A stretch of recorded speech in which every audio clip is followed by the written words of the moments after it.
Moi, je suis Riyad Salem, je suis dirigeant associatif, je suis entrepreneur de l'ESS et je suis sportif de haut niveau. Je suis en équipe de France de rugby fauteuil, ambassadeur Paris 2024. C'est vrai qu'il y a des rencontres qui m'ont assez marqué et j'ai envie de les remercier en général, même ceux qui ne sont pas aperçus qui m'avaient aidé, ils se reconnaîtront. Mais parce qu'ils ont été là à un moment de ma vie où ils m'ont bousculé peut-être, ils m'ont fait prendre conscience de certaines choses, et ils m'ont protégé, ils m'ont accompagné, ils m'ont fait confiance, ils m'ont aimé. Voilà. Et toutes ces personnes-là, je les remercie. Même certaines personnes qui au début où ça s'est un petit peu présenté de manière douloureuse, mais qui à la fin ça s'est bien terminé. Donc voilà, je ne vais pas citer de nom là aujourd'hui, mais il y a eu pas mal de belles rencontres. Et c'est vraiment ces rencontres-là qui font ce que je suis aujourd'hui et les rencontres futures que je vais avoir. Qu'est-ce qui m'écœure le plus, c'est l'inconscience que la vie est sacrée, que la vie est belle. Tous ceux qui veulent aller tuer les autres, je trouve ça d'une bêtise mais profonde. Pourquoi se préoccuper de la mort? On va tous mourir. Si on pouvait mettre notre énergie pour construire ensemble un monde où on vit en paix, où on essaie de faire en sorte que les gens soient moins malades, qu'on aille conquérir l'espace, qu'on aille faire des choses quand même qui donnent du sens et mourir pour des belles choses au final, mourir pour nos rêves, pas mourir pour des cauchemars ou des idéaux ou des principes politiques ou religieux obscurs. Tout ça m'écœure un peu quand je vois les gens qui sont prêts à aller tuer l'autre ou même son propre frère parce qu'ils ne pensent pas comme lui, ou ils ne prient pas comme lui. Voilà. Ça c'est quelque chose qui me fait vraiment souffrir. Moi, je pose juste ce que j'ai vécu, qui je suis, comme des milliers d'autres peuvent faire ça aussi, quoi. J'ai la chance, moi, d'avoir l'occasion de prendre un micro et de pouvoir l'exprimer devant beaucoup de monde. D'autres ne l'ont pas forcément de la même manière, mais aujourd'hui, il y a ces réseaux sociaux qui permettent ça.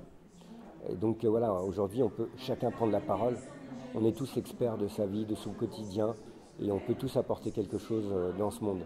Donc moi, je le fais à ma façon, et je vous encourage à le faire aussi, toujours dans l'esprit d'essayer de co-construire quelque chose de plus pacifique et plus placifié. La comparaison est déjà une grosse erreur. Nous sommes tous différents. La norme, c'est la différence. Après, on atteint des objectifs ou des choses avec des codes, mais ce n'est pas parce que je suis un champion dans tel domaine que je serai un champion dans un autre domaine. En fait, le plus important, pour ceux qui se cherchent, c'est surtout de ne pas se perdre. Et même s'ils n'ont pas forcément trouvé, le fait de prendre quelque chose et à petits pas d'aller sur ce chemin-là va ouvrir les autres chemins. Mais le but du jeu, c'est d'avancer et de ne pas faire du surplace et de ne pas tourner en rond. Voilà. Prenez un truc, vous ne savez pas si c'est bon ou si c'est pas bon. Mais déjà, le fait que ce ne soit pas désagréable, faites-le. Avancez tout doucement. Et donc, le fait d'avancer, de se dire, tiens, peut-être, moi j'ai suivi des chemins où ça n'a jamais abouti à la finalité même du chemin que j'ai pris. Mais sur le chemin, ça m'a ouvert des voies qui ont été là où je voulais être. Et j'avais des fois même pas conscience que c'était ça qui allait vraiment me nourrir et me mettre en joie. Et ouais, mais avancez. Prenez une passion. Prenez, je sais pas, une idée. Prenez, ou même suivez quelqu'un qui, lui, il vous parle, il vous dit quelque chose. Tiens, ça me fait vibrer, voilà. Et regardez si cette personne, elle incarne ce qu'elle dit, qu'elle est juste avec ce qu'elle dit. Et si vous avez fait ce test-là de cette justesse de ses propos et de ses actes, allez-y. Hein. Avançons. J'ai plein de projets. Et j'en ai parlé un qui me tient vraiment à cœur avec Educap City. Educap City, c'est un beau projet parce qu'il s'adresse aux enfants et aux préadolescents qui vont rentrer dans ce monde des adultes, avec toute sa complexité, toute sa beauté aussi d'être un futur adulte, un adolescent et un jeune ou une jeune personne dans ce monde.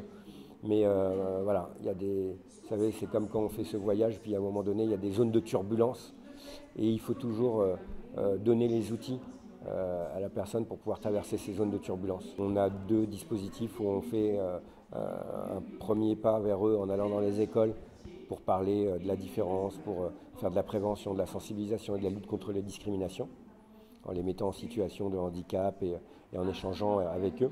Et après, on les sort et on fait un rallye civique et citoyen dans la ville.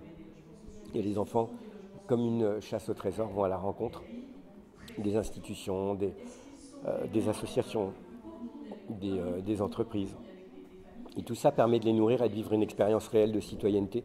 Et ça leur permet d'avoir des anticorps psychiques et tout ce qu'ils peuvent voir dans le monde numérique, dans le monde qui est une forme de réalité aujourd'hui, mais qui n'est pas une réalité dans la matière, bah, ils peuvent vraiment développer leur esprit critique et savoir que bah oui, un policier c'est pas que ça, oui, un élu ce n'est pas que ça, oui, un patron ce n'est pas que ça, oui, un syndicaliste c'est pas que ça, oui, un dirigeant associatif c'est pas que ça, un commerçant ce n'est pas que ça, et que tout cet écosystème qui fait vivre la ville leur permet d'être des consommateurs au lieu juste des simples consommateurs. Et ils peuvent, entre guillemets, avoir cette notion et cette envie d'engagement.